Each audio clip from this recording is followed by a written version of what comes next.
Obinna tried to straighten up and move, but his legs refused to obey him. He looked down and gasped before he could scream. He felt his skin harden and his breath grow shallow. Once upon a time, in a lively village called Alalu, there lived a young boy named Obinna. Obinna was known for his cleverness but also for his greed. He had one strange habit: he loved picking up money from the ground, especially in the market. It didn't matter if it was a single coin or a bunch of notes. Obinna's sharp eyes would spot it and he would snatch it, quickly stuffing it into his pocket. Every market day, as traders and buyers bustled about, coins and small notes would often fall to the ground. While most people ignored them, Obinna would always pick them. His mother, Mama Obinna, would scold him every evening when he came home with his pockets full of money. "Obinna, do you think money falls from the sky? What if it belongs to someone in need? Leave what isn't yours alone." She warned, shaking her finger at him, but Obinna never listened. He loved the thrill of finding money, and he was convinced that the spirits of the market were blessing him with good fortune. One bright market day, Obinna saw something unusual. A shiny gold coin lay on the ground, glimmering in the sunlight near the rice seller's store. His heart was overwhelmed as he bent down to pick it up. Suddenly, the rice seller grabbed his hand. "Leave it," the old man growled. His eyes were sharp and cold. "Must you pick everything you see?" Obinna pulled his hand back, grabbed the coin, and ran off into the crowd. That night, he couldn't sleep. His dreams were filled with whispers and shadows. He kept hearing a voice saying, "Don't pick what doesn't belong to you," but when he woke up, Obinna laughed it off. To him, finding money was like a game, and he always won. One sunny market day, Obinna was at the village square. He noticed a shiny coin glinting in the dust. He glanced around, but no one seemed to notice it. He bent quickly, grabbed the coin, and slipped it into his pocket. Suddenly, an old woman selling yam looked at him with piercing eyes. She leaned on her walking stick and said, "Obinna, I've been watching you. This habit of yours will bring you trouble. Not all money belongs to the living." Obinna froze the moment he heard those words. But he laughed it off as usual. In a twinkling of an eye, Obinna ran away with the money, giggling. The following week, Obinna heard about a big market in the next village, Umoka. It was a big market event that happening once in a year. Obinna was excited because he knew he was going to pack a lot of money. The D-Day finally arrived. He left that morning carrying a bag and pretending he was going to help his uncle sell vegetables. The market was indeed huge. The air was filled with the aroma of fresh bread, roasted plantains, colorful fabrics, fresh fish, and sweet-smelling spices. People moved like waves, shouting, laughing, and bargaining. Obinna's eyes looked everywhere, searching for fallen money while walking through the markets. Obinna's sharp eyes spotted something strange. A bundle of crisp notes was lying in the middle of the road close to a yam sale store. People walked past it, but no one seemed to notice it. Obinna's heart was overwhelmed and filled with joy. He couldn't believe what he saw. As he approached the money to pick it, he felt uneasy, but he waved the feeling aside. As soon as he bent down to grab the money, as his fingers touched the notes, the air around him grew cold. The chatter of the market grew faint. The wood seemed to spin, and the ground beneath him felt cold.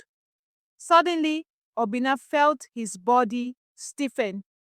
Obinna tried to straighten up and move, but his legs refused to obey him. He looked down and gasped before he could scream. He felt his skin harden and his breath grew shallow. His fingers turned brown, rough, and solid. His entire body shrank as his surroundings blurred. When Obinna's vision cleared, he realized he was no longer standing. He was lying on the ground. He tried to move, but he couldn't move. "What's happening to me?" Obinna cried, but a voice deep and echoing filled his ears. It was the voice of the market spirits. "You were warned, Obinna. Greed has turned you into what you deserve. Now you belong to us." The sun set slowly over the busy Umoka market, casting long shadows across the ground. The traders began to pack up their goods, and the bustling stores grew quiet. No one noticed the new yam lying among the others on the ground, but Obinna could still see and hear everything, though he had no mouth to speak or limbs to move. His mind was alive and filled with terror. Am I really a yam? Is this a dream? He thought desperately. Hours passed and soon it was night. The market was deserted except for the faint rustle of the wind. Obinna's fear deepened as he remembered his mother's warnings. The old yam seller's growling voice and the old woman's voices echoed. The cold voice of the spirits echoed in his head. You belong to us now. The next morning, a group of women arrived at the market to buy food items. They stopped at a yam seller's store where an old man sat down, surrounded by yams. His presence was unsettling. A loud, cheerful voice broke the silence. These yams look fresh today. Obinna panicked. He watched helplessly as a woman reached down and picked him up. She examined him closely, turning him over in her hands. No, don't take me, Obinna wanted to scream, but no sound came. This one looks good, the woman said. Obinna cried and focused all his thoughts on the old man. Please, sir, help me, don't let her take me. The old man's eyes snapped open, they glowed faintly. Oh, the greedy boy, he said, his voice deep and echoing. You ignored everyone in and now you are asking me for help. The woman looked at the yam seller and asked him, Who are you talking to? The old man said, I'm talking to the yam you are holding. The woman was shocked and asked him, What do you mean by you are talking to the yam I'm holding? The yam is a young boy, replied the yam seller. The woman screamed in fear and dropped the yam. The market people turned to look, their faces filled with shock and fear. The old woman from Alalu suddenly appeared, her eyes glowing like ambers. She pointed at him and said, I warned you, Obinna, but you did not listen. Now you will learn the value of honesty and contentment. The market fell silent. Traders and buyers whispered among themselves, wondering what had just happened. A strange cold wind blew through the market, sending chills down everyone's spine. The news of Obinna's transformation spread quickly. By the next morning, the entire village of Alalu had gathered at the market in Umoka. Mama Obinna arrived weeping and wailing. My son, oh my only son, she cried, kneeling before the yam. Please, someone help me. What do I do to bring my son back? The crowd murmured, but no one had any answers. The old woman from Alalu appeared again, walking slowly with her stick. The villagers made way for her, their faces filled with both respect and fear. Please, Mama Obinna begged, tears streaming down her face. Tell me how I can save him, I will do anything. The old woman sighed deeply and then said, There is only one way, but it will require a lot from you. You must appease the gods. Obinna, your son touched what belongs to the gods, and the gods are very angry. The whole villagers shouted immediately they heard that the gods were angry. We must hurry up and appease the gods so that their wrath doesn't consume the whole village, the villagers murmured among themselves. The village chief priest was summoned.